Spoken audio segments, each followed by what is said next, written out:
And I've got a big realization about Star Wars, and anyone that's a Star Wars fan for a long time, you will need to hear this.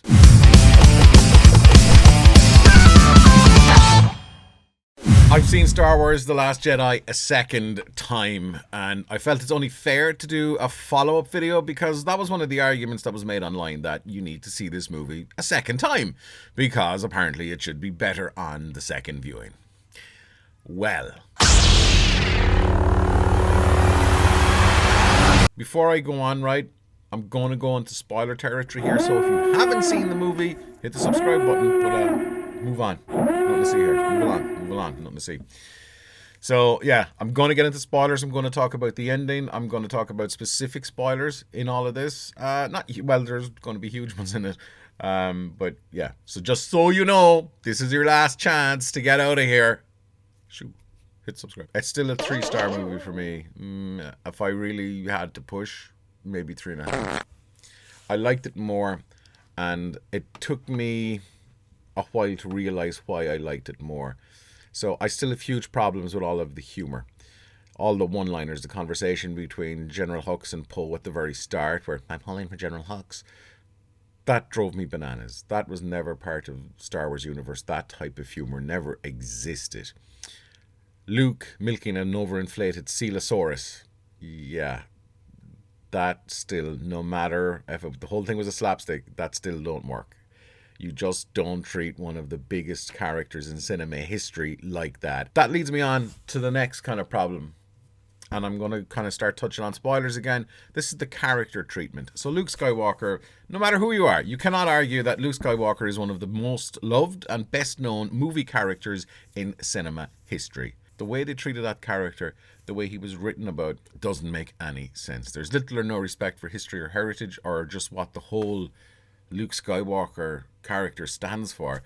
Milk and seals, all these kind of stupid one-liners. He's a parody of what Luke Skywalker is.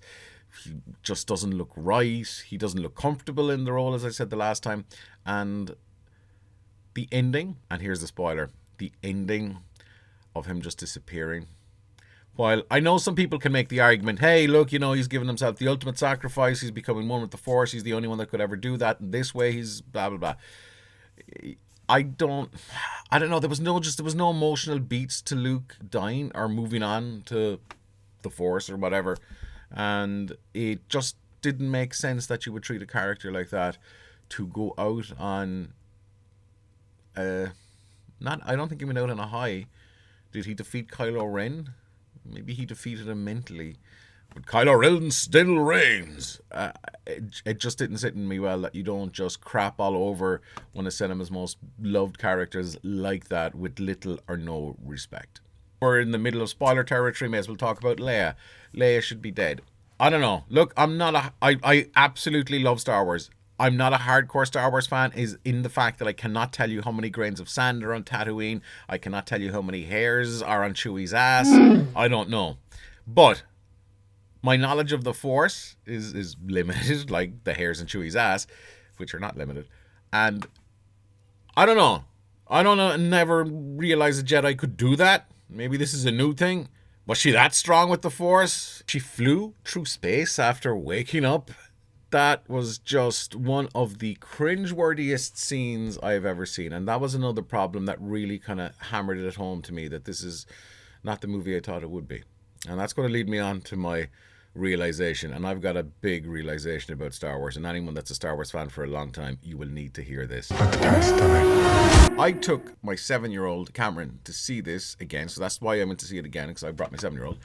And he loved it. He loved every second, every single frame on screen. He loved from start to finish. His jaw was hitting the floor numerous times. His eyes were popping out of his head. When it looked like Rey was going to go to the dark side, he was like, just looking at me, looking at my wife. His mind was blown completely. And the ending, he was just like blown away. From start to finish, he was blown away, and he got what was going on and all that kind of stuff. And that kind of really softened me to it. That really softened me to the movie and made me like it a little bit more. And there was a bunch of guys in front of us that were like 16, 17, 18 maybe. And they were similar. They were on the edge of their seat for a lot of it. As was Cameron. Literally on the edge of their seat. And I was like going, okay, this is having a huge impact. And don't go get me wrong, at the press screening when R2 and Luke were, met up again for the first time in a long time, I shed a tear. When Luke and Leia met up towards the end, I shed a tear. But when Luke died, or passed on, or whatever you want to call it, and from the first time I saw the movie, I just didn't care. I was so angry at what they had done to Star Wars. I was so pissed off. But the second time round, I did cry. Did shed a little tear here and a little tear there that my childhood hero is gone. Disney, since they bought Star Wars, it's no longer for Star Wars fans anymore. Like me, like you, hardcore Star Wars fans. It's not for us. It's not for the older fans anymore, because did they crap all over what we all hold so dear? No. They're starting to move the franchise on. And unfortunately, the old gets washed out when the new comes in. And that's the way it's going. It's not for me anymore. It's for kids like my son, Cameron. He's 7. It's for those older teenagers. That's it. And the legacy of Star Wars is disappearing. It's kind of in the same way that Disney and Marvel have really captured the comic book movie market. And they've done a really good job. And a lot of the Marvel movies are really, really entertaining. But they're not really for comic book fans anymore. Marvel movies are not really for comic book fans. They're for mainstream movie audiences, which are predominantly younger. When you get into the business side of it, demographically, it's kind of the 15 to 25, 15 to 21 demo is the ones that spend money. I spend money, but, whatever. So it's not for the fans anymore. And that really made me sad. And that was the big realization I had inside there. This isn't the Star Wars for me. I liked the movie a little bit more. Maybe because I was just a little bit sad at saying goodbye to something that I've held so dear forever. And I'll always have the original trilogy. I'll always have, the prequels. I'll always have The Force Awakens. But I think from here on in, Star Wars ain't for me anymore. Not in the current guise, because it's moving on. It's moved on. And a lot of us have a huge problem dealing with that. And I think that's why I hated the movie so much the first time round. So it's still a crock. It's still got lots of narrative problems. But from a business point of view, why would Disney and Lucasfilm give any fan service to old diehards who've been around since the 70s and 80s? They're concentrating on the new audience. So I think that's the problem. For me, that's probably the problem for you if you didn't like the movie.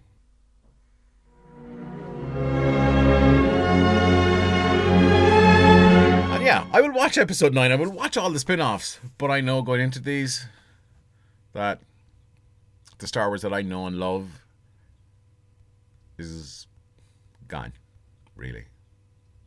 I know somebody's going, help us, J.J. Abrams. You're our only hope. I hope he is, but yeah. I hope that makes sense. And it's kind of a tough, bitter pill to swallow. But that's life. That's business, unfortunately. So yeah, roll on episode 9, but yeah, the more I think about this realization, the more I'm going, this makes complete sense in my head. Time to watch The Phantom Men. No, we'll stick on Empire Strikes Back later on. That's it, guys. Okay. Hopefully that makes sense. It kind of gives a little bit of clarification to why I hated the movie, why a lot of people have hated the movie first time around. I guarantee you there is not someone between the ages of 5 and 15 to 19 hates this movie. Maybe I'm wrong. Drop a comment below. Thank you for watching. Hit the subscribe button, and we will see you on the next vlog tomorrow. May the Force be with you. Or what used to be the Force, anyway. See you in the next one. Don't stop fighting for yourself.